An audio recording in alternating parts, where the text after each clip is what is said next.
the strategy, we want to discuss on strategy for the Feb examinations.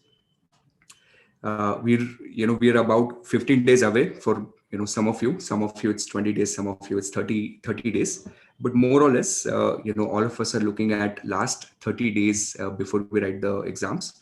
So how should we utilize these last 30 days? What should we do? What should we not do? So all that discussion is going to happen. So I have a 3-part agenda for today's session. Let me get my screen activated here. Okay. So all of you should be able to see my screen now. So what I have is I'm going to break down my discussion into 3 parts. First, we're going to discuss an essential checklist. Okay, some sort of a checklist where then you don't have to spend a lot of time thinking, should I do this or should I do that? You do this checklist that I'm giving you, and that's going to make you feel reasonably comfortable before you walk into the exam hall. So I'm going to discuss, some of the essential items on my checklist. I'm going to discuss some strategies. Once we're done with do's, then I'm going to also discuss on some of the don'ts, right? I'm going to, some of the mistakes that people, make in general before they write the exams, or people who have, made this exam, made mistakes in the past. So we're going to have discussion on that. And then towards the end, I'm going to discuss about our crash course, and then I'm going to make the big announcement as we promised in the title of the video. All right, so let's get started. Let's start focusing on what are the essential items that we want to touch base on before we start, walk into the exam hall. So number 1 on my list is that we all are going to try and target finishing the entire syllabus, right? In level 1 curriculum now, we have about 57 or 58 readings. And what we want to do is we want to try and finish all the readings. I've seen people, what they think is they use their university exam approach. They come and ask me, Utkarsh, if I do these 7 subjects well, and if I leave these 3 in option, is that going to be okay? Or if I do these 2 readings and if I leave out this reading, will that be okay? And the answer is no. All the more no, because in the new CBT format, we have only 1990 questions, right? So lower number of questions means the sample size reduced. So you're penalized more for making a mistake. For example, in the earlier regime, we had 120 questions in the morning, 120 in the afternoon. So cost of making one mistake was 1 divided by 240. If there was one multiple choice question, you don't know the answer, 1 divided by 240, that's your cost. Now we have 90, 90, 180 questions. If anything goes, wrong, the cost of making that mistake is 1 by 180. So your mistakes are going to become more expensive. All right, which basically means we cannot afford to leave even a single reading from the curriculum. Now I know what you're thinking. You're thinking that, oh my God, I'm left with 7 readings. I'm left with 10 readings. Someone will say, mere to bhi 3 subjects baki hai, 3 subjects are still to be covered. So here's what I'll tell you. We have a pragmatic approach. Okay. For example, let's say we're studying quant. Okay. CFA level 1 quant. Now, everyone would agree that there is one reading which, is a little challenging for all of us. Can you tell me the name? The reading that kind of makes us feel a little uncomfortable. Correct. Hypothesis testing, right? So every time you touch this reading, you feel like, I would, at least some of you would feel like I'm not comfortable and not be able to do it. So what's the solution? Should I leave out the reading? The answer is no. What you need to do is, in every reading, there are certain low-hanging fruits. Right? In every reading, there are low-hanging fruits. No matter how difficult the reading is, no matter how challenging it looks, there are certain parts which are very easy. For example, in hypothesis, it's not at all difficult to remember definition of type 1 and type 2 error, or it's not so difficult to understand the concept of p-value. So even if you just do the easy parts within the reading and then leave rest of it, it's worth it. All right. So again, my request to all of you, please do not leave out readings. Do not leave out efficiency reading in the equity. Everyone does that. That's a mistake. Do not leave out technical analysis in portfolio management. Do not leave out hypothesis testing. Do not leave out GIBS in the ethics. And if you do that, it's going to hurt you on the exam. That's the difference between candidates who pass and candidates who do not. And our job is we have to make sure we're on the other side of the line. Okay, so 100% coverage. But within reading, if you feel that these are the learning outcomes I'm not okay with, let them go. That's fine. That doesn't matter. So in technical, for example, in hypothesis testing, you're really scared of chi-square and f-test. You feel like I can't handle it. It's fine. Let them go. But do other stuff. Okay. So that's your checklist number 1. Second item on the checklist, let's say that you're someone who's covered the syllabus once or twice. You know content, but you feel I haven't revised, I don't have the grip, I don't feel confident about it, right? So what do you do then? So in order to increase your confidence, you want to practice questions. And these are the questions, in my opinion, that does the magic. Okay, the questions which are available at the end of CFA curriculum, below every reading, these are called end of the chapter questions. I think we have about somewhere ballpark in the range of 1400 to 1500 questions there. Okay. And these are extremely high quality questions, really good quality. They test every granular concept. They test concepts the way I think, the way CFA Institute would probably test them on the final test or the final examination.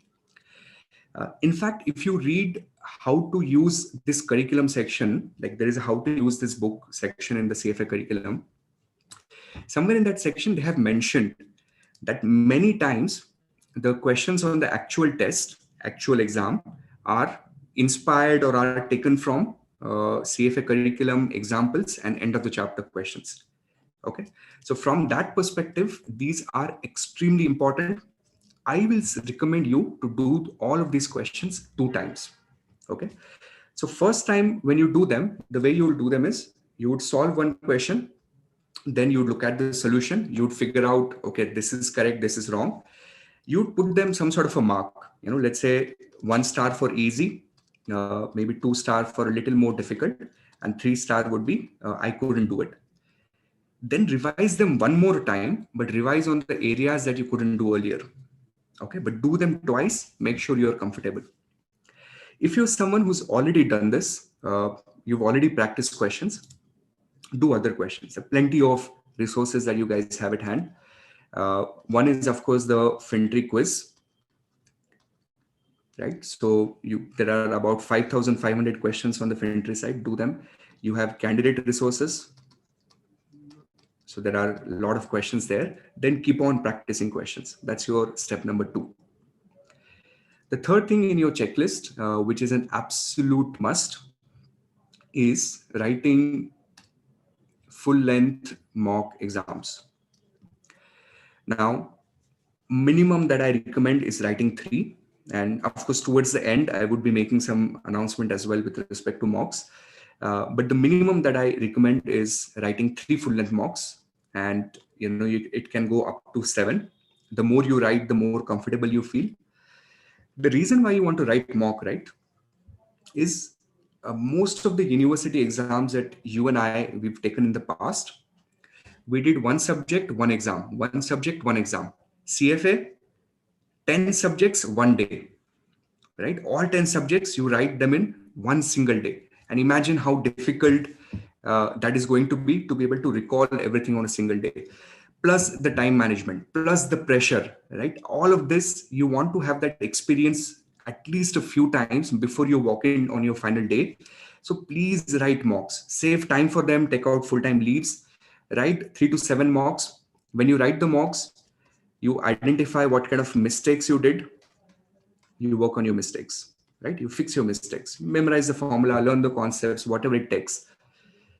Next item on the list, revise items every day, which includes factoids, key facts. For example, what do Austrian economics or economists think, right, in terms of government's role, or what is the money neutrality theory, or what do monetarists feel about money neutrality theory? A key factoid. You have to memorize it. You have to remember it. So revise key facts, all the formulas. What is the formula for your fiscal multiplier, balanced budget multiplier, money multiplier, right? Have all the formulas ready at one place. If you've made your post-its, keep them in front of you. Keep on revising these factoids, formulas, and post-its on a daily basis. And then the last recommendation is crash course. I'll be talking about it a little later, but I'll recommend you to attend the crash course that I'll be doing, and I'll share the details very soon about that. Okay, so just to give you a quick recap in terms of what I'm suggesting you to do, my recommendation is try and finish all the readings. Within readings, it's okay to leave out certain learning outcomes if you're uncomfortable. Do end of the chapter questions as many times as you can. If you're already done with them, use other question banks, use candidate resources, FinTree quiz, whatever you can get your hands on. Minimum 3 mocks, maximum as much as you can as much as you can manage. Revise all the key facts, formulas, post-its every day for the next 15, 20, 30 days. Okay, so get up in the morning, first 30 minutes, 40 minutes, put them on your wall, make a poster out of it, or make post-its and just read through them and, repeat them again and again and again. That's how you're going to remember them. And then finally attend the crash course. I'll talk about it. All right, so that was my checklist. Let me jump on to the don'ts in the last 15, 20 days, 1 month. Number one is late nights. Why do I say that? Because many of us do better in the night as against days.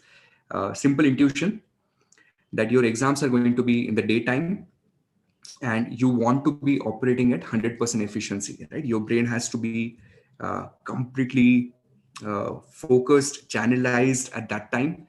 If you're doing late nights, you're probably sleeping during the daytime, going to hurt you when you write the exams. Don't do it. Doesn't help. Second tip, and this I recently, learned from one of the candidates who took FRM Part 1 exam. What he told me is that a week before the exam, what he did is he started solving all the difficult questions that he was not able to do earlier. Okay, so he made a list of everything that he was not able to solve earlier. And he said, fine, let me do that in the last 7 days. And then many of those he couldn't solve. And what that did to him is it really hurt his confidence in a negative way. And every time he could not solve these questions, he started feeling, all the more low. And that happens, right? This exam is as much about knowing content, is also as much about how you feel, when you walk into the exam hall. And you want to feel good about yourself. You want to feel confident. And therefore, you don't want to touch on any new topics in the last 1 week. So let's say if there is anyone who's writing the exam on 16th, right? So we still have about 15, 16 days left. Use the next 7 days and finish all the topics that you can. Okay, so try and increase your coverage. But once you've done that, then put a full stop. 7 days before the exam, put a full stop. Then no matter what, you're not going to repeat, you're not going to touch on something that you've not studied before. In the last 7 days, we just revise what we already know. We don't do anything new. And finally, don't worry about results. If you've been, attending any of my sessions, or if you've seen my videos, I always say this. To me, I've always believed that process matters more than the results. Process matters more. Now, what do I mean by that is, I have these 15, 20 days. I have made a checklist for myself. I'm working on the checklist. I have a plan. I'm following the process. I have a right strategy. I'm putting in the time. Okay. This is what is there in my hand. I'm putting 100% to the best of my abilities. That's it. That's what we can do, right? What else is there to do? Like, can you do anything more than that? what you can do is that every small part of your body, like every atom in your body, is dedicated towards writing the exam and getting through it, and you are working hard for it, right? You are putting everything. So the results do not matter. If you think too much of results, will I pass, will I not pass, you would end up spoiling the process. You don't want to do that. Don't think about results. Just play the game right. Keep on studying, keep on putting your 100% every day. Get up in the morning, feel positive, revise, practice questions, go to the bed with a smiling face, repeat the process 15 days, nothing else. Don't think about what will happen, will I pass, not. It's not such a big deal. You pass, great, do level 2. You don't pass, write level 1 again. It's just an exam, right? So what is important here is that we have a challenge in front of us. We are here to learn. We're going to put our 100%. So don't keep on worrying, about what will happen, what will happen. You'd end up wasting a lot of time there. It's never fruitful. So these are my don'ts. Um, I hope you're finding this stuff useful. Now, in terms now about the crash course, in terms of how the crash course is going to be. So I've made some changes to the original plan. So all those guys who have been with me, that we do a crash course for every CFA level 1 exam, and generally the crash course is open only for FinTree students. We do not really accept people from the outside, especially during the crash course. Now we've made some changes both to the date, to the format, and to the size of the crash course. I have decided to double the time that I invest in conducting this crash course. So this FebExam, the CFA level 1 crash course, is going to happen from 8th to 12th of February. 8th, I think, is a Monday. Let me just quickly check that. Yeah. So from Monday till Friday. Okay, so we are going to invest 5 days. It's going to be a full day crash course. On 8th, we're going to study corporate finance and FRA. We're going to revise every learning outcome, everything within a single day. We're going to revise all the learning outcomes. Not only that, we're also going to practice important questions. I'm going to help you memorize the formula. I'm going to help you also identify which areas are important, what tricks are generally used in the questions. On 9th, we do equity, we do derivatives. 10th, fixed income ethics. 11th, we will do quant and PM. And on 12th, on the final day, we would do economics and alternative. So in these 5 days, we will revise all the 10 subjects thoroughly. We will also get good quality practice. We will get to practice some high quality questions. I'll tell you the tricks. I will also help you resolve your queries, right? I mean, of course, we will do the academic queries, but also the mental struggle that we have in these days, right? Should I do this? Should I do that? I'm feeling very low. I feel like I'm not going to make it. And, all these thoughts, I'm going to be there with you throughout this entire process. And the timing is going to be 10 a.m. to 6 p.m. India time. Okay, so if you're in the same time zone, great. If you're in a different time zone, you'd probably have to manage your timing a little bit. So you would have to figure out how this works. Okay. So this is more or less all that I wanted to say. Since we are closer to the exam, I'm just hitting the topic and not, beating around the bush here. Now, let me go to the final part, which is the big announcement. And of course, the big announcement is contextual to what we have been discussing. So what we've decided to do now, considering all that has happened in the last 1.5 year with COVID, exam cancellations, and all the circus that have happened, what we've decided is that for this February exam, the crash course and the FinTree mocks and FinTree support, we are going to open for all the candidates who are writing CFA level 1 exam, irrespective of whether you're a FinTree student or not. Doesn't matter. So, you might be a FinTree student, you might not be a FinTree student. All of these services are going to open up for you, of course, free of cost, without any cost whatsoever. Now, the way crash course is going to happen, crash course is going to happen live on YouTube. Okay, so my team is going to create links after the session. So I think in about 30 minutes, all the links will come up. You don't have to apply, you don't have to do anything. What you simply need to do is the YouTube links will come. These days in the morning, you need to be free. 8th, 9th, 10th, 11th, 12th, 10 o'clock, get your cup of coffee ready, and we're going to have a lot of fun revising the entire content together. Uh, from morning to evening, we'll be spending time together, 10 a.m. to 6 p.m. So that's almost 8 hours. Now, that's one. So as far as the crash course is concerned, you're covered. Crash course sits on YouTube. We will keep the links on YouTube, which means let's say you're in a different geography and this time doesn't work for you. No problem. You get up in the morning as per your time zone. Watch the video. Participate with us. That's perfectly all right. So that's one. Second, the mock exams. For mock exams, what you'll have to do is you will have to write an email to support@fintreeindia.com, and you will have to attach your exam ticket to it, right? This is a validation mechanism for us to ensure that you are a genuine February candidate. So you will have to attach your exam ticket to it, and then my team will assist you in setting up your account on the FinTree site. And once your account is set up, then you can access all the mocks.